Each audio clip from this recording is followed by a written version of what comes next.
When you think about M&A, you've said multiple times like you shouldn't build things, you should buy them. Why? Mhm. That is like so contradictory to I think what most people are being fed in terms of like go start a company, go angel invest in companies. Why buy, not build? Yeah. Well, I think you have to think about it from two perspectives. So if you have, I don't, if you're the creator of Ethereum and you have this idea and you're like, this thing needs to exist in the world and like, I shall be the creator of it. That's awesome. You should go start that business. Most people start businesses for money. They're tired of working at their job. They don't make enough money. They want freedom, whatever the case may be. Most of us work because we like getting paid, right? And so, what I like to teach people is to divorce the two. So instead of building a business for cash flow, if what your goal is to make money, then buy your profits. Don't go and try to guess that the idea that you have is going to eventually make you money, because that's often not the case, which is why, we have more than 90% of startups fail. And the average entrepreneur has a salary of $60,000 a year, even as the CEO of a business for more than 10 years. Think about that for a second. Why would I go and try to do that when I could go on some of these websites like Biz Buy Sell, Flippa, e-commerce flippers, when I could look at the local laundromats in my area and see this business right here makes $180,000. I'm going to buy this business for 3x 180K using an SBA loan. And day one of me owning the business, I'm going to start cash flowing 180K a year. And then I can take that cash flow. And if I want to create the next Ethereum or whatever the idea is, I can do it from a place that doesn't have to bankrupt my family. And these like war porn horror stories we have of like, I did it all from my garage and my basement and then I lost it. Like, you don't have to do that. And in fact, the average person just wants their family and community to be better and healthy. And so they should probably buy a business and not build something, or then build something from a place not of fear and scarcity. They can build it when they have a little bit of a cushion. I've got both my brothers here and they've got questions for you as well. Joe, John, what do you guys got? Hey, Cody, thanks for doing this. Appreciate it. Hey.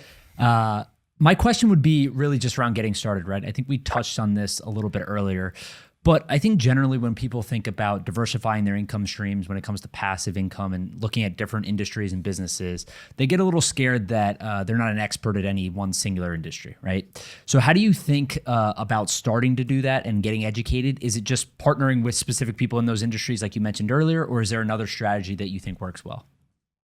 Yeah, well, a couple things. First, I think you should start from where you are. So, like, one of the first guys that I started talking to about this and taught how to do it is a guy by the name of Mark. And Mark was a digital marketer. So he basically did PPC. He did, helped people buy ads and stuff online. And Mark would charge, I don't know, $2,000, $5,000 a month to run these ad strategies for companies. But a company's not going to continue to utilize Mark unless the $2,000 to $5,000 he's charging them is turning into $10,000, $15,000, $20,000, right? He's got to make more for them than he spends. And so Mark was making these other people millions of dollars. And sure, he would increase his fee, but he could only do it so much until he wouldn't be competitive with the rest. And Mark knew he was good. So what I told him is, why don't you do an acquisition through sweat equity and do something called a profit share and equity alignment for your work? And so Mark ended up saying, hey, keep the 2 to 5K. Instead of that, I want 10% of the company, which equals the, I don't know, $50,000 you'd pay me over the course of the year. And I want 10% of the profits for the next 3 to 5 years. And I want 25% of the profits for everything that we're going to do this year. And so Mark was able to actually buy a business with $0 down and using his sweat equity. And now he's a 25% owner of this business that nets him a couple $100,000 a year instead of his 50,000. So that's step one. If you have a skill that does one of two things, brings in revenue to a business or helps decrease costs for a business, you can do a revenue or profit share acquisition. That's step one. All you do is change the terms of your contract with them. The second would be if you're like an accountant, right? I think the easiest place to start is you have a skill that you already know, accounting. Why don't you go try to acquire an accounting firm? Or because an accountant's a pretty incredible skill for acquisitions, you could buy just about any type of business. But I like to tell people, start where you are. So like one of the first businesses that I bought was a plumbing company. And the reason I bought it is because I had a family member that was a plumber for a long time and ran a plumbing business. So I was like, I'm going to buy this. I know the finance side. I couldn't unclog a toilet if my life depended on it, but like, you know about things like that. So let's partner together on this deal. So find another person who is complementary in your skill set. I like that. John? Cool. Yeah. Thanks, Cody, for doing this. I really appreciate it. I actually have two questions. So one of the first ones, and I'll just ask them both and then answer them at your leisure, is where do you go to find already established businesses? So you were talking about the laundromats and stuff like that. And then also, why do you hate franchises so much? Is it like the kickback? What is it about franchises that you don't like? Yeah, well, let's start with franchises because that one's fun. I love controversy. So I hate franchises, one, because I hate being told what to do. Like, that's the whole reason that I would start my own businesses and I got out of finances. I was an insufferable employee, like absolutely worst. Anytime you get in a business, people are like, yeah, this isn't the right way to do it, but we've done it this way forever. So let's just keep doing that, right? And I was always inept at being able to say yes. And so I hate franchises because they have massive rules. So anytime you're part of a franchise, if it's a good one and actually worth the 15 to 20 to 25% you have to pay them, they're going to have all these rules and regulations. And I'm kind of like, you know what? I think I know better and I don't want to listen to your rules. So that's reason one. If you're going for freedom, which is what I talk about a lot in owning a business, why would you give up some of that freedom to somebody else to ultimately be your other boss? I don't like it. Second reason is I don't want to share my profits.